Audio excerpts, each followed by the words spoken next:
Hoje estamos aqui na Lagoa do Gavião para gravar o 22º dia de leitura do nosso livro A Quarta Dimensão, do pastor David Yong Chu.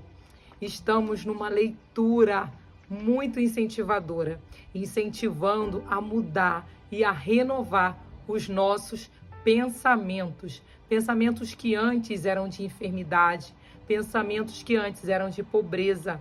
Hoje temos um pensamento de vitória, temos um pensamento de saúde e temos um pensamento que podemos sim chegar aonde o Senhor quer que nós cheguemos. Não desista dos seus sonhos, não desista daquilo que o Senhor te prometeu.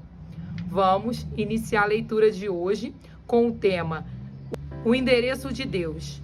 Ao se tornar cristão, não somente é preciso reeducar a vida de pensamentos por meio do pensar positivamente, do pensar em termos de milagres, do desenvolvimento de uma orientação para o êxito, mas também estar consciente da fonte de poder e de capacitação ao nosso dispor. Subtema: a confusão. Em 1958, comecei minha primeira obra de evangelização na pior e mais pobre região de nossa cidade. Não tinha treinamento nem capacitação para esse tipo de ministério. Em menos de 3 meses, meus sermões acabaram e eu não tinha sobre o que pregar. Talvez diga que, se fosse você, simplesmente sairia e contaria a história da salvação. Mas não se pode falar somente da salvação noite e dia. Para fazer um único sermão, eu passava toda a semana lendo a Bíblia, do Gênesis ao Apocalipse, consultando uma pilha de comentários bíblicos, mas não conseguia preparar um só sermão que valesse ser chamado assim. Esse problema fez-me sentir que não tinha sido chamado para o ministério. Os pobres de meu bairro não estavam muito preocupados com o inferno ou com o céu. Viviam preocupados em subsistir e sua preocupação e angústia era a sobrevivência. Não tinham tempo para pensar no futuro.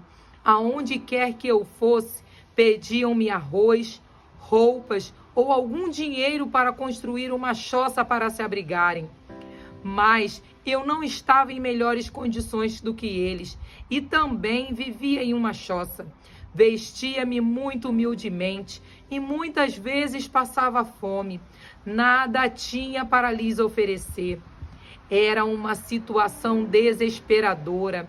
Cria que Deus tinha todos os recursos inimagináveis, mas nessa época ainda não sabia como obtê-los. Havia momentos em que eu parecia estar muito perto do Senhor. Era como se o estivesse tocando. No dia seguinte, sentia-me completamente desesperado. Muitas vezes fiquei muito confuso e perguntava-me se realmente estava vivendo a vida do Espírito. Dizia muitas vezes: ó Senhor, sei que estou em Cristo Jesus. Mas no final de um dia difícil, ao tentar orar, descobria que estava completamente fora de contato com Ele. De modo que dizia: Pai, estou confuso. Estou tantas vezes dentro e fora do Senhor que não sei conservar-te sempre comigo. Foi então que começou minha luta para encontrar a presença permanente de Deus. Os orientais, particularmente, requerem de sua fé religiosa conhecer a habitação, o endereço do Deus que adoram. A maior parte dos orientais cresce sob a influência da adoração pagã e precisa da localidade, do endereço de seu Deus, a fim de ir adorá-lo. Quando eu era pagão e necessitava encontrar meus deuses, ia a um templo dedicado a ele e me ajoelhava perante sua imagem. dirigindo-me a ele pessoalmente. No paganismo, a pessoa tem de saber o endereço de seus deuses. Mas, ao entrar para o cristianismo, não pude localizar o endereço do nosso Deus. Isso sempre me trazia dificuldades ao coração. Na oração do Pai Nosso, sempre dizemos: Pai Nosso que estás nos céus. Pensava eu, onde é o céu? Bem, uma vez que a terra é redonda, para os que vivem no lado de cima, o céu está acima deles. Mas para os que estão no lado de baixo, o céu deve ficar abaixo deles. Por isso, sempre que se mencionava Pai Nosso que estás nos céus, eu ficava confuso. Pai, onde está o Senhor? Perguntava. Está aí? Aqui? Onde? Pai, por favor, dai-me o teu endereço. Portanto, quando os orientais vêm para o cristianismo, têm uma luta real, pois não conseguem encontrar o endereço de Deus.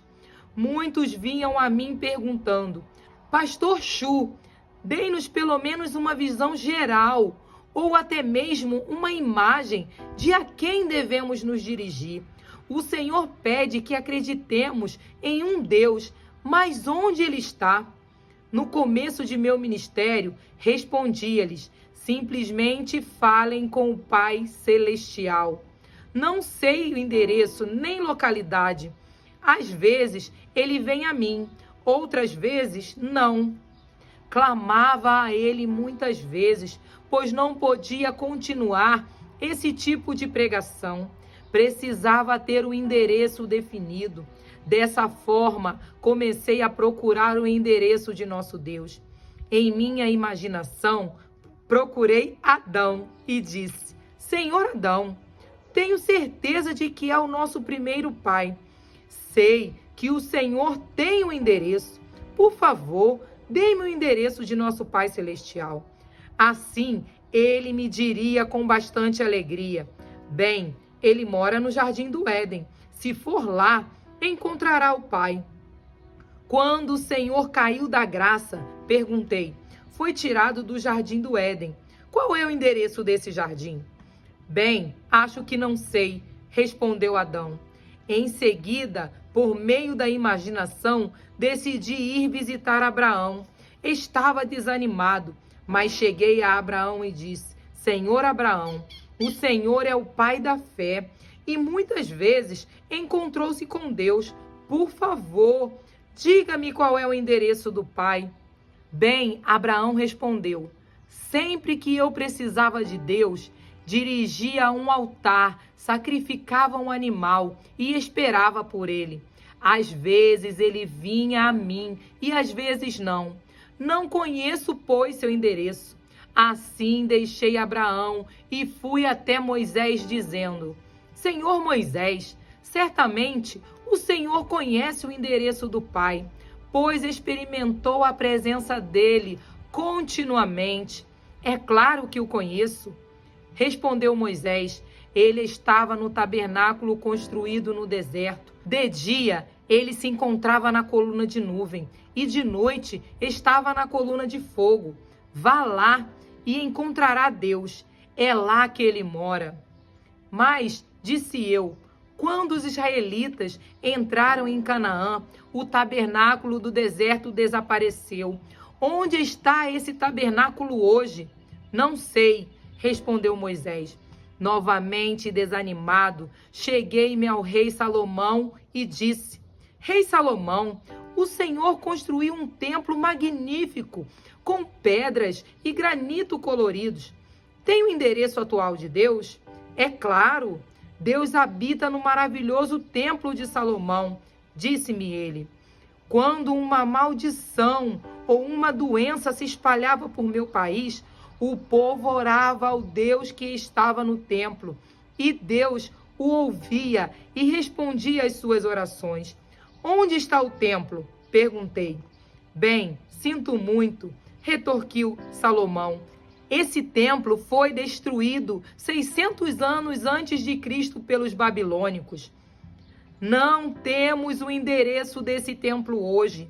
Em seguida, Fui a João Batista e disse: Senhor João Batista, certamente o Senhor sabe o endereço de Deus. Sim, respondeu João. Vá ao Cordeiro de Deus que tira o pecado do mundo, Jesus Cristo. Ele é o endereço de Deus. Foi assim que em minha viagem, à procura do endereço de Deus, cheguei a Jesus. Certamente que em Jesus encontraria Deus. Mediante Jesus, Deus falou. Por meio de seu único Filho, realizou milagres. Onde quer que Jesus habitasse, ali Deus também habitava. Meu coração alegrou-se ao encontrar o endereço de Deus. Entretanto, ainda tinha uma grande pergunta. Jesus morreu, ressurgiu e subiu aos céus. Mas qual é o endereço de Jesus Cristo? Uma vez mais voltei ao ponto de partida. Perguntei: Jesus, onde estás, Senhor? Não tenho seu endereço e não posso dizer ao meu povo onde habita. Vamos parar por aqui a leitura de hoje. E aí, aonde está Deus? Aonde está Deus?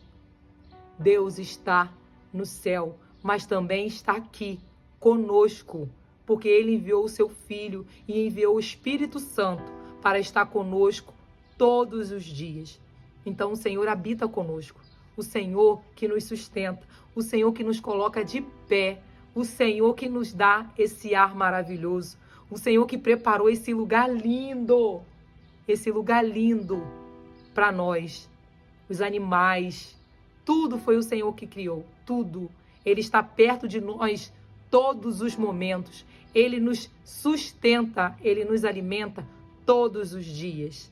Então, que você possa ter a certeza que o Senhor está com você, aí aonde você estiver. O Senhor nunca te abandona. Em todos os momentos da sua vida, Ele está com você. Alegres ou tristes, o Senhor nunca deixa você só. Creia nisso, confia, porque Ele tem te sustentado e vai continuar te sustentando. Vamos orar para agradecer ao Senhor por mais um dia. Mas se você ainda não curtiu, não compartilhou e não se inscreveu, vai lá. Se inscreve no nosso canal do YouTube, @aurileitura. Se inscreve também no nosso Instagram, @aurileitura. Tá bom? Nosso Instagram novo, Aurileitura. Ele vai ser o canal para a divulgação do nosso próximo livro. A divulgação do nosso próximo livro será através desse novo Instagram. Então nos segue lá. Se ainda não segue a gente lá, vai lá no Instagram, @aurileitura. Tá bom? Vamos orar para agradecer ao Senhor. Senhor, obrigada por mais um dia. Obrigada pelo teu amor. Obrigada pelo teu cuidado. Obrigada, Senhor, porque o Senhor não tem nos desamparado. Obrigada pelo teu cuidado e amor e carinho conosco. Continua conosco, Pai, nos orientando. Nos ajuda, Pai, a cada dia entender que o Senhor não nos deixa só. O Senhor está sempre conosco. Aonde quer que nós formos, a tua presença irá conosco. Abençoa as nossas vidas, em nome de Jesus. Amém e amém. Tchau. Até o próximo dia de leitura. Beijos.